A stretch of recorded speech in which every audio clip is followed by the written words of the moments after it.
యెహోషువపాతు జీవితంలో, రాజు జీవితంలో ఒకసారి 2 దినవృత్తాంతాలు 20 అధ్యాయంలో చూసినప్పుడు యెహోషువపాతు రాజు మీదికి 3 రాజులు ఒక్కసారి దండెత్తి వచ్చేసారు.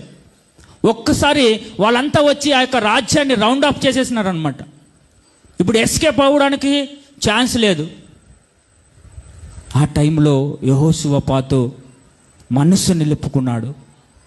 దేవుని వద్ద విచారించుటకు, దేవుని వద్ద అడుగుటకు. ఈరోజు మనసు నిలుపుకో. నీ పోరాటం ఎంత బలమైందైనా దేవుని వద్ద ప్రార్థించుటకు, దేవుని వద్ద అడుగుటకు, సహాయం చేయదేవా నా బలము చాలదు. యెహోషువపాతు అయితే, దేవా నా బలము చాలదు, నా శక్తి చాలదు, నీవే నా దిక్కు అంటూ దేవుని వైపు తన మనసు నిలుపుకొని ప్రార్థిస్తూ ఉన్నప్పుడు, చాలామంది ప్రార్థించండి, చర్చికి వచ్చి ప్రార్థించండి, వ్యక్తిగతంగా మీ సమస్యల మధ్యలో మోకాళ్ళేసి ప్రార్థించండి. అపవాది ప్రార్థించడానికి మీకు మనసీయుడు, అది చాలా కష్టంగా ఉంటుంది. అయినప్పటికీ నీ శరీరాన్ని బలంగా తీసుకొచ్చి దేవుని సన్నిధానంలో మోకాళ్ళు లేపేయాల. నువ్వు ಪ್ರಾರ್ಥಿಂಚಂಗೆ అంటే ಪ್ರಾರ್ಥಿಸ್ತೇ ಪ್ರಾರ್ಥನೆ ಮಾಡಿದ್ರೆ ಸಮಸ್ಯೆ ಹೋಗ್ತದೆ ಸರ್. ಒಂದು 5,000 ಕೊಡು ಸರ್. ಯಾವ ಪ್ರಾರ್ಥನೆ? ಒಂದು 5,000 ಕೊಡು. ಪ್ರಾರ್ಥನೆ ಅವೆಲ್ಲ ಏನಾಗ್ತಾವ ಬಿಡು. ನೋಡ್ರಿ, ಯೆಹೋಷುವಪಾತನ ರಾಜ ಜೀವಿತದಲ್ಲಿ, ಯೆಹೋಷುವಪಾತ ರಾಜ ಜೀವಿತದಲ್ಲಿ 3 ಜನ ರಾಜರು ಅವ್ರ ಮೇಲೆ ದಾಳಿ ಮಾಡ್ಲಿಕ್ಕೆ ಬಂದು ಅವ್ರನ್ನ ರೌಂಡ್ ಆಫ್ ಮಾಡಿದಾಗ ಅವ್ರು ಎಸ್ಕೇಪ್ ಆಗ್ಲಿಕ್ಕೆ ಇನ್ನ ಸಾಧ್ಯತೆನೇ ಇಲ್ಲ, ಇನ್ನು ಅವರು ಸತ್ತೋಗ್ಬೇಕು. ಅಂಥ ಸಮಯದಲ್ಲಿ ಯೆಹೋಷುವಪಾತನು ದೇವರ ಹತ್ರ ಮಾತಾಡ್ಲಿಕ್ಕೆ ಆತ ಹೋಗಿ ಆತ ಹೃದಯವನ್ನು ನಿಂದಿರಿಸಿಕೊಂಡು ఆయన హృదయాన్ని దేవుని వైపు మనసు పెట్టాడంట, నిలుపుకున్నాడంట.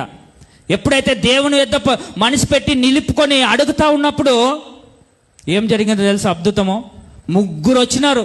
3 వచ్చి అటాక్ చేయడం చూస్తూ ఉన్నాడు. ఈ 3 వచ్చి యెహోషువపాతు రాజుని వాళ్ళ యొక్క సైన్యాన్ని అంతా చంపేయాలంటా అని ఎదురు చూస్తూ ఉన్నారు. అప్పుడు యెహోషువపాతు మోకాళ్ళేసి దేవుని యొద్ద ప్రార్థిస్తూ దేవుని స్తుతిస్తూ ఉండగా లేవీయుడగు యహాజీయేలు అనేటువంటి వ్యక్తి పైనకి దేవుని ఆత్మ బలంగా దిగొస్తుంది. బలంగా దిగొచ్చి ఆయన ఏం మాట్లాడతాడు చూడండి. 2 దినవృత్తాంతాలు 20 అధ్యాయం 14వ వచనం.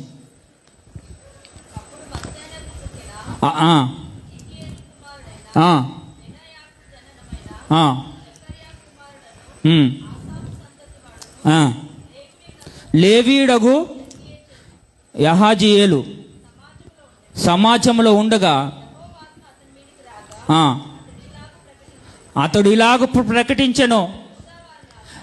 దేవుడు ఆత్మ అతని ಮೇಲೆ ಬಂದಾಗ, దేవుని యొక్క ఆత్మ ఆయన పైనకి వచ్చినప్పుడు ఆయన ఈ విధంగా మాట్లాడుతూ ఉన్నాడు. యహాజీయేలు ఈ విధంగా మాట్లాడుతూ ఉన్నాడు. యూదా వారులారా, యెరూషలేము కాపరస్తులారా, యెహోషువపాతు రాజా, మీరందరూ ఆలకించండి. యెహోవా సెలవిచ్చినదేమనగా, ఈ గొప్ప సైన్యమునకు మీరు భయపడుకుడి, జడియకుడి. ఈ యుద్ధము మీరు కాదు, ఈ దేవుడే ఈ యుద్ధమును జరిగించును. ఎప్పుడైతే ప్రార్థించడానికి, స్తుతించడానికి తన మనసు నిలుపుకొని దేవుని దగ్గరకు వచ్చాడో, అక్కడ యహాజీయేలు అనేటువంటి లేవీయుడు పైన దేవుని ఆత్మ వచ్చి చెప్తా ఉంది, భయపడొద్దు ఓ యెహోషువపాతు రాజా, యెరూషలేము కాపురస్తులారా, మీరు భయపడొద్దు. మీ పక్షాన యుద్ధము చేయవాడు యెహోవా, మీ దేవుడే మీ పక్షాన యుద్ధము చేస్తాడు. ఎప్పుడైతే దేవుని ఆత్మ ఆ విధంగా మాట్లాడుతూ ఉందో, ఈ 3-4 రాజులు ఆ యొక్క యెహోషువపాతు రాజ్యం పైన వచ్చి అటాక్ చేయడానికి ఉన్న వాళ్ళు రాజులు ప్లస్ వాళ్ళ యొక్క సైన్యంతో వచ్చారు. వాళ్ళు ఆ ఉదయానికల్లా వాళ్ళే కొట్టుకొని చచ్చిపోయి శవాలు మిగిలినాయి. నీకు విరోధముగా రూపించబడిన ఏ ఆయుధము వర్ధిల్లదు. నీ పక్షాన యుద్ధము చేయవాడు యెహోవాయే. అది నువ్వు ఎప్పుడు గుర్తు చేసుకోవాలి. మన పక్షాన యుద్ధము చేసేది మన దేవుడే. సామెతల్లో ఒక మంచి మాట ఉంటుంది ఇంగ్లీష్లో. సామెతలు 29:18లో, where there is no vision the people perish అని. Where there is no vision the people perish. అంటే నీకొక దర్శనం ఉండాలి, నీకొక చూపు ఉండాలి. ఏమంటే నీ యొక్క పోరాటంలో దేవుడు నీ పక్షాన ఉన్నాడు, దేవుడు నిన్ను విడిపించేవాడై ఉన్నాడు. అది నీ చూపై ఉండాలి, నీ దృష్టి అదే అయి ఉండాలి. దేవుడు నా పక్షాన ఉన్నాడు, దేవుని వైపు చూసేటువంటి దృష్టి నీదై ఉండాలి. ఆయన నన్ను విడిపించేవాడు. ఏ విధంగా అయితే యెహోషువపాతు, దేవా నీవే మా దిక్కు, వీళ్ళతో మేము యుద్ధం చేయడానికి మా బలము చాలదయ్యా, నీవే మా దిక్కు అంటూ యెహోషువపాతు దేవుని వైపు తన కన్నులెత్తాడో, తన హృదయాన్ని ఎత్తాడో. నీవు నేను మన యొక్క దృష్టిని దేవుని వైపు చూడాలి, మన సమస్య వైపు కాదు, మన పోరాటం వైపు కాదు.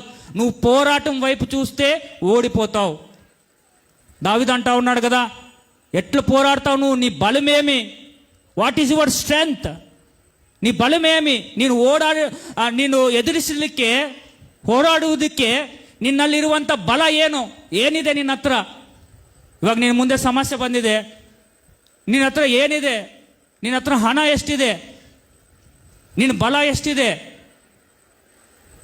అన్నట్లుగా అడుగుతా ఉన్నాడు. ఇప్పుడు నువ్వు ఆ యొక్క గొల్యాతుని జయించడానికి ఎట్లా అని దావీదుని అడుగుతా ఉన్నప్పుడు, దావీదు యెహోవా యుద్ధము చేసేవాడు, ఈ యుద్ధం యెహోవాదే, నేను దేవుని పక్షాన పోతా ఉన్నాను.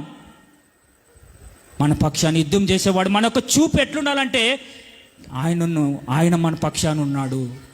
ఈ విజన్ మనకు లేకపోతే మన జీవితంలో నాశనం అయిపోతాం. మనం దేవుని వాగ్దానాలు చూడలేకపోతాం. మనం